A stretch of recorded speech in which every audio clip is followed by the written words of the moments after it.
राज्य में अत्यावश्यक जिनिसर दरदाम आकाश छुआ को नहीं गृह बर्षिंट विरोधी मुलतवी आलोचन भाग नहीं सरकार गर्जिंट बीजेडी और कांग्रेस। विधायक ब्योमकेश राय कहते दरदाम रे लोके हंतसंत हेले किंतु मंत्री कहते दरदाम वृद्धि होना। ग्रामांचल में लोकंर संचय कमुची। सहरांचल अपेक्षा ग्रामांचल में मुद्रास्फीति अधिक। गृह विभ्रांतिकर तथ्य न रखी दर वृद्धि ह्रास दिगरे सरकार पदक्षेप नियंतु। एपटे कांग्रेस विधायक तारा प्रसाद बाहिनीपति कहते अत्यावश्यक सामग्री दर नियंत्रण में सरकार संपूर्ण विफल। जदि दरदाम नियंत्रण करें तेबे अत्यावश्यक सामग्री रे सब्सिडी दिंतु राज्य सरकार। मुलतवी प्रस्ताव उपरे उत्तर रखी जोगाण मंत्री कहते 133 जन खिलाफकारी व्यवसायी कार्यानुष्ठान होछि। 1,63,500 टंका जरिमाना आदाय करा जायछि। 12 व्यवसायी को कारण दर्शा नोटिस दिया जायछि। प्रति जिले में शीतल भंडार करने निष्पत्ति निया जायछि। आलू संकट दूर पर सरकार 300 मेट्रिक टन आलू नाफेड माध्यम सुलभ मूल्य रे जोगाई दैछन्ति। जो भाव में दरदाम वृद्धि घटी डबल इंजिन सरकार जो प्रतिश्रुति देके आसते लोकंर डबल उन्नति करेंगे डबल प्रगति करेंगे ये दरदाम वृद्धि जना पड़ी लोकंर उन्नति केते करछन्ति लोकों सहित से केते अछन्ति।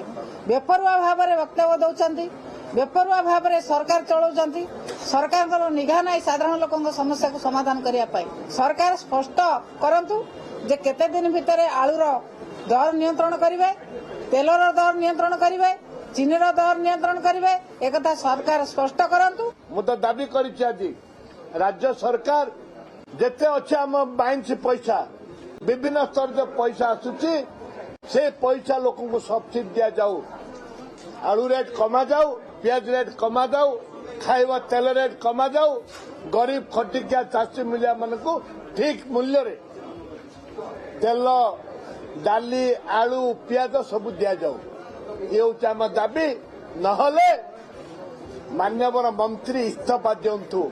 ये जो नवीन पट्टनायक शासन 24 वर्ष शासन कले नवीन पट्टनायक चाषी क्या आलू तो उत्पादन कर कृषक आ चाषी ना सबू तो पलैले सूरत मुंबई चेन्नई खटिया को पलैले रोजगार पंथा ये नवीन पट्टनायक देले गोटे कोल्ड स्टोरेज ओडिशा ना आलू कोठे रखिए उत्पादन कर किए आम सरकार में निष्पत्ति नेबार आरंभ कर निष्पत्ति नेबा आरंभ कर कार्य करने आरंभ कर फल निश्चित भाव में